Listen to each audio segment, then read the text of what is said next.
Hello everyone, हमारे एक और नए ब्लॉग में आप सभी का स्वागत है। आप सब कैसे हैं? आई होप कि आप सब अच्छे होंगे। तो बच्चे स्कूल जा चुके थे और ये भी ऑफिस जा चुके थे। इसके बाद लग गई किचन में। बच्चों को आज मुझे ही छोड़ने जाना था क्योंकि इनका टाइम आज थोड़ा सा जल्दी से था, तो ये जल्दी चले गए थे। फिर बच्चों को छोड़ के आने के बाद लग गई सबसे पहले किचन में। और किचन का जो था रात को क्लीन कर दिया था मैंने, गैस वगैरह। फिर भी सुबह सुबह इतनी हड़बड़ी होती है कि समझ में नहीं आता सुबह सुबह कैसे। अपन सिर्फ दिखता है कि बच्चे टाइमली स्कूल चले जाएं। तो बच्चों का लंच बनाया मैंने और इसके बाद किचन साफ़ करने में लग गई थी। इसके बाद आज मुझे बहुत ज़्यादा काम था, कई सारे काम दिमाग में चल रहे थे कि आज ये सब काम निपटाना ज़रूरी है। और अब ठंड भी कम गई है काफ़ी हद तक, मतलब ठंड तो ना के बराबर अब पड़ रही है और धूप भी अच्छी तेज़ होने लगी। तो बहुत सारे काम दिमाग में चल रहे थे और कई दिनों से ब्लॉग नहीं आ रहे। इसका भी एक बहुत बड़ा रीज़न था जो मैं आपसे हो सका तो आज के ब्लॉग में शेयर करूंगी या आगे के ब्लॉग में शेयर करूंगी। इसी टाइम पे डायरेक्ट जो पानी का सप्लाई रहता है वो भी चालू रहता है। तो यहाँ मैं मिल्टन का जार साफ़ कर रही थी। इसमें मैं पानी भर लेती हूँ, पीने के लिए तो नहीं यूज़ करती क्योंकि यहाँ के पानी में बहुत ज़्यादा कैल्शियम है। तो पीने के लिए आरओ का पानी आता है। और ये जो इलेक्ट्रिक केटल है इसका यूज़ भी बहुत ज़्यादा होता है। जैसे कभी कभी ऑयली बर्तन ज़्यादा हो जाते हैं ना, तो तुरंत पानी गर्म करके वॉश करने के लिए हो गया, या पानी पीना हो तो मैं तो इसका गर्म पानी नहीं पीती हूँ, डायरेक्ट गैस में गर्म करती हूँ। तो वही मैं जार साफ़ कर रही थी। इसका पानी जो मैं भरती हूँ इसमें तो उसका या तो आटा गूँथने के लिए यूज़ करती हूँ या चावल दाल धुलना हुआ इसके लिए यूज़ करती हूँ। तो यही मैंने धुल रही थी क्योंकि एक दो दिन ना धुलो ना बहुत ज़्यादा कैल्शियम जम जाता है। किचन ऑलमोस्ट क्लीन हो ही गया था और बर्तन रह गए थे सेट करने के लिए। तो बर्तन मैंने कहा पानी जब इसका झड़ जाएगा तो उसके बाद सेट करूँगी।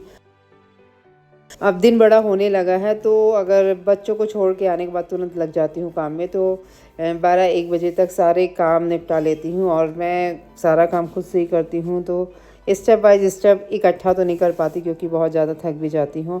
और इधर नीचे बर्तन को सारे मैं सेट कर रही हूँ। अभी टब में रखूँगी। यहाँ टब में नीचे बर्तन रखे हुए थे, कुछ टोकरी में रखे थे। बर्तन बहुत ज़्यादा हो जाते हैं मेरे यहाँ, तो पहले यहाँ इनको रख दूँगी। फिर आंगन में मैंने बर्तन स्टैंड लगा रखा है, तो वहाँ फिर सारे बर्तन जैसे पानी सूख जाएगा तो सारे बर्तन सेट कर दूँगी। और इधर दूध वाले भैया भी आ गए थे तो दूध को मैंने अब वो चढ़ा दिया था बॉईल होने के लिए। और ये देख रहे होंगे आप कितने ज़्यादा बर्तन रखे हैं मैंने। कई बार ऐसा होता है कि आधे बर्तन रख देती हूँ कि कम से कम बर्तन निकले, पर फिर भी वो अपने आप धीरे धीरे निकल जाते हैं। तो क्या कर सकते हैं, धुलना खुद को ये खुद ही निकालते हैं तो अब ये तो करना ही पड़ेगा। और संतरे का सीज़न आ गया है, संतरे आते हैं तो उसका जो छिलका होता है उसे मैं नहीं फेंकती हूँ, उसे मैं सुखा के रख लेती हूँ, धूप में सुखाऊंगी। और फिर उसका एकदम अच्छा पाउडर बना लेती हूँ मिक्सी के जार में पीस कर। तो स्किन के लिए बहुत अच्छा रहता है। पिछले बार तो मैंने सुखाया था लेकिन वो ख़राब हो गया था, लेकिन इस बार धूप में रखे रहने से नहीं ख़राब होगा। इसके बाद मैं आ गई थी छत में क्योंकि जो भी हैंड वॉश वाली साड़ियाँ थी उनको मैंने धुला था। बाकी तो ड्राई क्लीन वाली थी, जो भी उनको ड्राई क्लीन करा के रख दिया था। तो आज का टारगेट था मेरा कि सारी साड़ियों को धुल के रखना है। और जो भी ठंड वाले कपड़े हैं तो कुछ कपड़े मैंने पहले ही धुल लिए थे और कुछ रह गए थे तो उनको भी एक साइड मैंने वॉशिंग मशीन में लगा दिया था। तो ये एक बैग रखा हुआ है, ये मतलब बहुत अच्छा बैग है ये, जो काफ़ी बड़ा है। तो इसमें मैंने सारे ठंड के कपड़े जो भी थे सब सेट कर दिए। और कुछ धुलने में लगे थे तो उन्हें भी जैसे ही वो ड्राई हो गए थे तो उन्हें भी सब सेट करके रख दिया था मैंने। और उस थोड़ी देर बाद साड़ियाँ भी सारी ड्राई हो गई थी क्योंकि इतनी तेज़ धूप है और उतनी हवा चल रही है ना, तो 1 घंटे के अंदर अच्छे से साड़ियाँ सूख गई थी। तो सारी साड़ियों को मैंने सेट कर दिया था। अब रह गया था प्रेस करने का। प्रेस करने वाले भैया को बुलाया मैंने, लेकिन वो कहीं शादी में गए हुए थे तो वो नहीं आए थे। और जितने पेटीकोट होते हैं वो जो मतलब हर कलर को वाइज मैंने सब सेट करके रख दिया था। ऐसा हो जाता है ना कि एक ही कलर के 2-4 पीस हो जाते हैं, तो सब एक साथ मैंने प्रेस तो नहीं किया था, सॉरी, फोल्ड करके रख दिया था। और साड़ियाँ जो भी थी, साड़ियाँ भैया को बुलाया था तो वो जब आएंगे तो दे दूँगी। सब प्रेस करने वाली थी। कुछ साड़ियाँ ड्राई क्लीन के लिए मैंने निकाल रखी थी तो उन्हें भी अलग कर दिया मैंने। तो आज फाइनली ये बहुत दिन से था दिमाग में कि सारी साड़ियों के एक साथ धुलकर, और बहुत बड़ा काम हो गया, सब एक साथ सेट हो गई सारे कपड़े। और एक जो बड़ा ट्रॉली बैग होता है ना, तो उसमें सारे ही मैं सेट कर दूँगी। अलमारी में ऑलरेडी डेली यूज़ के जो मतलब साड़ियाँ तो बहुत ही रेयरली पहनते हैं और हर टाइप के कलेक्शन हो जाते हैं, हैवी कलेक्शन होते हैं, लाइट कलेक्शन होते हैं, तो सब मैं अलग कर देती हूँ कि डेली वियर वाले अलग हों और जो हैवी साड़ियाँ रहती हैं उनको अलग रखती हूँ। अलमारी में नहीं रखती हूँ क्योंकि अलमारी में जो भी अपने डेली वियर के आने जाने के होते हैं ना, वो रख देते हैं और साड़ियाँ तो बहुत ही कम निकालना होता है। तो ये सब साड़ियों को मैंने, इनमें से कुछ ऐसी भी थी कि जिनको प्रेस ना भी करो तो चल जाएंगी, तो सारी साड़ियों को मैंने रख दिया था। और आज मुझे ड्रेसिंग भी साफ़ करना था, जो कि बहुत बड़ा काम था, बहुत दिन से फैला हुआ था। डस्ट भी अब वो जो हवा चलने, गर्मी वाली जो हवा चलती है ना, एकदम पेड़ पतझड़ वाला मौसम लग गया और हवा तेज चल रही, तो डस्ट भी बहुत ज़्यादा इस समय आ रही है। और यहाँ अगल बगल इतने ज़्यादा कंस्ट्रक्शन का काम चालू है, घर बन रहा है ना, तो दिन भर जो भी मटेरियल्स वगैरह हैं अगल बगल गिर रहे हैं, तो उस वजह से बहुत ज़्यादा डस्ट आती है। हालांकि मैं बंद की रहती हूँ घर। और इस बैग को देख रहे होंगे, इस बैग का यूज़ तो अब हम नहीं कर पा रहे हैं क्योंकि कार में स्पेस रहता नहीं है। तो जितनी भी साड़ियाँ हैं इसमें से कुछ रोल प्रेस को भी मुझे देनी है, तो अभी तो फ़िलहाल मैंने सारे कपड़े इसी में सेट कर दिए थे। जब भैया आएंगे तब निकाल दूँगी, अदरवाइज़ इधर उधर फिर से अगर रख दिए ना तो वो डस्ट ही खाएगी। और चूहे का सबसे ज़्यादा डर है।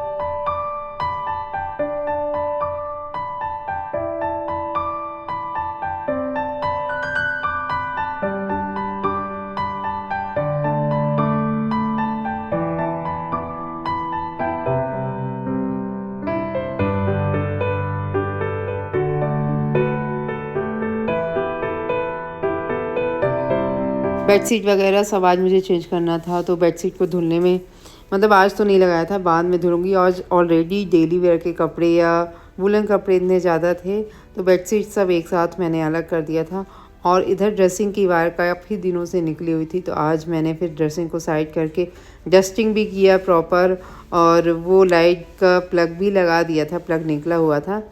तो ये है देव की फ़ोटो, देव की नहीं है, अनय की फ़ोटो है जो ड्रेसिंग के ऊपर रखी रहती है, तो वो भी गिर गई थी, तो उसको मैंने उठा के साइड में रख दिया। और कई चीज़ें ऐसी होती है ना कि बेड के नीचे ऐसे छोटी मोटी चीज़ें पड़ी रहती हैं, तो आज पूरा डस्टिंग किया था मैंने, साफ़ हो गया था इस रूम का। मतलब आज टारगेट ही लिया था कि इस रूम को क्लीन करना है, ड्रेसिंग भी साफ़ करना है। तो अभी तो फ़िलहाल सबसे पहले झाड़ू पोछा वगैरह करूँगी। और बेडशीट भी मैंने चेंज कर दिया था। ये कपड़े जो थे तो ये भी सूख गए थे। कपड़े क्या होते हैं ना, ड्रायर में अपन सुखाते हैं, तो सेकेंड राउंड में ये जो वूलन के कपड़े थे तो इनको ले जा रही थी मैं छत में सुखाने के लिए। तो आज तो 2-3 राउंड कपड़े धुले मैंने। और इधर ये हैं देव के स्केट्स, देव नाम याद आ रहा, सॉरी, अनय के स्केट्स हैं। इसको मैं छुपा कर रख रही हूँ क्योंकि जो देव आएगा ना तो फिर वो सारे स्केट्स पहन के अंदर ही घूमता है, इसलिए मैंने उसको आज छुपा दिया था कि अब एग्ज़ाम के बाद ही इनके स्केट्स निकलेंगे। और इनके एग्ज़ाम भी आने ही वाले हैं, शुरू हुई होने वाले हैं, तो इस वजह से थोड़ा सा मुझे टाइम काफ़ी मैनेज करना पड़ता है। और इधर मैं लगा रही थी एलोवेरा जेल कि ऑयल अभी मुझे नहीं लगाना है, ऑयल वगैरह नहीं लगाते हैं, तो काफ़ी ज़्यादा हेयर फॉल हो रहा था, तो और हेयर वॉश भी करना था, इसलिए मैंने एलोवेरा जेल भी लगा लिया और झाड़ू पोछा सब हो गया था। और इधर मैं नहाकर आ गई थी। आज कुछ हुआ ऐसा कि मैं देव को लेने गई हुई थी, उसी बीच एक अंकल की गलती की वजह से वो रॉन्ग साइड से चल रहे थे, तो खुद को मतलब गाड़ी बहुत ही ज़्यादा भिड़ने वाली थी, बचाने के लिए मैंने, एक तो वो रॉन्ग साइड से चल रहे थे, उतनी स्पीड से चल रहे थे, तो खुद को बचाने के लिए जहाँ मतलब खुद के पाँव में ही लग गई और बहुत ज़्यादा लगी, रोना भी आ रहा था, पर क्या करें आगे काम में लगना ही पड़ेगा। तो अब आ गई थी किचन में बनाना था दाल चावल, तो वहीं अब दाल चावल बना रही थी मैं। और दाल भी बनती है इस समय, हल्दी वगैरह हम नहीं यूज़ करते हैं दाल में, सिंपल प्लेन दाल बनाते हैं। और यहाँ अनय आ गया था, वहीं बोल रहा था कि मुझसे ऐसा खाना नहीं खाया जाता है। मैंने फिर उसको समझाया कि खाना पड़ेगा, तो हालांकि अलग अलग तरीके अपन ऐसा यूज़ कर लेते हैं कि कुछ इंटरेस्टिंग कर लेते हैं, कभी पालक दाल डाल दिए, कभी दलिया बना दिए, तो बच्चों का तो हो जाता है। हो जाता है। और आज की दाल में मैंने खटाई डाल दी थी, आम की खटाई, जो कि बहुत मुझे पसंद है, तो वो खटाई आज मैंने डाल दी थी। और इस समय सब्जी भी नहीं बनती है तो ज़्यादातर आलू बैंगन का भरता हो गया और या रायता वगैरह बना लेते हैं। दलिया भी पसंद है तो दलिया भी बच्चे खा लेते हैं, दलिया देव को पसंद ही है। और मिक्स दलिया रहती है वो भी है, तो इसी तरह कुछ ना कुछ करके बना लेते हैं। चावल धुल कर रख दिया था मैंने और उसी में मैंने आइडिया लगाया कि आलू अलग से बॉईल ना करके उसी चावल में मैं डाल दूँगी, तो आलू भी बॉईल हो जाएगी, चावल भी बन जाएगा। आलू बॉईल रखी रहती है तो रोटी वगैरह सेक देंगे तो बच्चों के लिए भरता फिर बन जाएगा। और इधर कपड़े फिर से सेकेंड राउंड लगा दिए थे, आज कपड़े लगातार धुल रही थी नॉन स्टॉप। पर इसके बाद मैंने बंद कर दिया था, डर लग रहा था कहीं पानी ना ख़त्म हो जाए। और दाल आधी पक गई थी, उसके बाद मैंने खटाई डाल के फिर से एक बार चढ़ा दिया था, तो खाना ऑलमोस्ट बन गया था। और अब आ गई थी मैं ड्रेसिंग एरिया साफ़ करने, जो कि मेन टास्क था।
तो इधर ड्रेसिंग पूरी क्लीन हो गई थी और साइड में मैंने जो भी रखा था, बस वो जो साइड में बॉक्स रखा रहता है उसमें मेरा पूरा मेकअप का सामान रहता है, जिसे मैं बाद में सेट करूँगी। वो भी एक दिन रहेगा तो उसे सेट कर दूँगी। और लाइट फिर से निकल गई थी तो मैंने सेकेंड टाइम ड्रेसिंग की लाइट लगाई थी और एक ही वायर निकली थी तो अच्छे से फिक्स कर दिया था मैंने।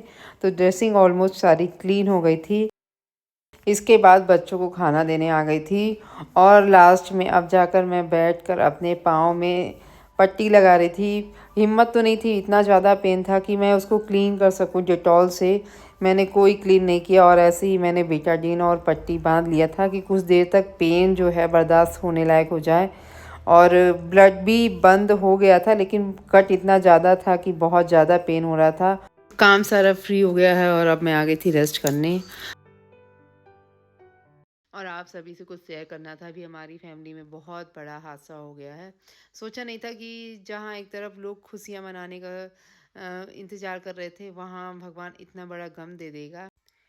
18 फ़ेब को हमारी एनिवर्सरी थी, उस दिन हम भोपाल गए हुए थे और सेलिब्रेशन छोटा सा ही किए थे। उसी दिन सेलिब्रेट करके लौट रहे थे, तभी अचानक हमारे पास फ़ोन आया। आप देख रहे होंगे रेड सॉल में चाची जी बैठी हुई हैं। जब भी मैं गांव जाती हूँ तो इनसे मैं मिलने ज़रूर जाती हूँ। तो अभी 18 फ़ेब को ही चाचा जी की सडनली डेथ हो गई। जो अभी 15 दिन पहले चाची जी का हमारे पास फ़ोन आया था मुझे इनविटेशन देने के लिए, हम दोनों को। क्योंकि चाची जी का एक बेटा है जिसकी सगाई यानी ओली बरीक्षा जो होती है 28 फ़ेब को थी।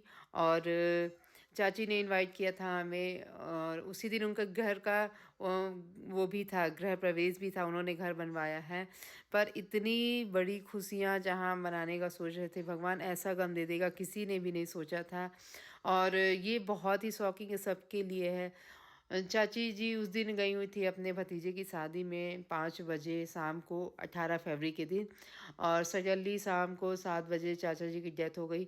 हालांकि जब चाची गई थी तो बहुत ही अच्छे थे, कोई भी हेल्थ इशू नहीं था। पर ऐसा चले जाना सबके लिए बहुत शॉकिंग रहता है। और हमारे पास फ़ोन आया था तो हमने बोला था चाची से उस टाइम की, चाची अगर देखिए मैं पूरी कोशिश करूँगी पर अगर बच्चों का पेपर नहीं फंसा, और अभी भी यही है कि बच्चों का पेपर फंसा है। पर अब ऐसा है, मेरा मतलब इनसे बहुत बॉन्डिंग है, जब भी मैं जाती हूँ इनसे मैं ज़रूर मिलती हूँ। और मतलब भगवान ऐसे हंसते खेलते परिवार को भगवान ऐसा गम दे देगा, सोचा नहीं था। मैं जब भी मतलब ससुराल जब भी जाती हूँ, पुराने वाले घर जाती हूँ बड़ी मम्मी से मिलने, तो मैं ज़रूर चाची जी से मिलने ज़रूर जाती हूँ। अगर मैं आधे घंटे बैठी रही, अगर उनके घर नहीं पहुँची, तो वो ही हमारे पास आ जाती, हमेशा आ जाती। और उनका हंसता हुआ चेहरा मतलब देख के अलग ही मन खुश हो जाता है, अलग ही मन खुश हो जाता है। और अचानक भगवान इतनी बड़ी विपदा ला देगा, इतना बड़ा कष्ट ला देगा। अचानक से उनका चाचा जी को अटैक आया और इस तरह उनका चले जाना, मतलब ये बहुत ही ज़्यादा सबके लिए बहुत ही कष्टदायक है, बहुत ही कष्टदायक है। देखिए उनका हंसता हुआ चेहरा देख के मतलब अभी तो ऐसा है कि मैं कुछ ज़्यादा बोल ही नहीं पा रही हूँ कि क्या बोलूँ। बस ये है कि 28 को जहाँ एक तरफ बुलाया था उन्होंने, पर इस तरह जाऊँगी कभी नहीं सोचा था। और मैं कोशिश कर रही हूँ कि मैं बहुत जल्दी से जल्दी जाऊँ और जल्दी जाऊँगी भी। बस इतना ही, भगवान उनकी आत्मा को शांति दे और चाची जी को हिम्मत दे कि इस चीज़ को सह सकें, इस गम को सह सकें। हालांकि बेटा उनका बहुत होशियार है, बहुत ज़्यादा होशियार है। बस इतना ही कहूँगी।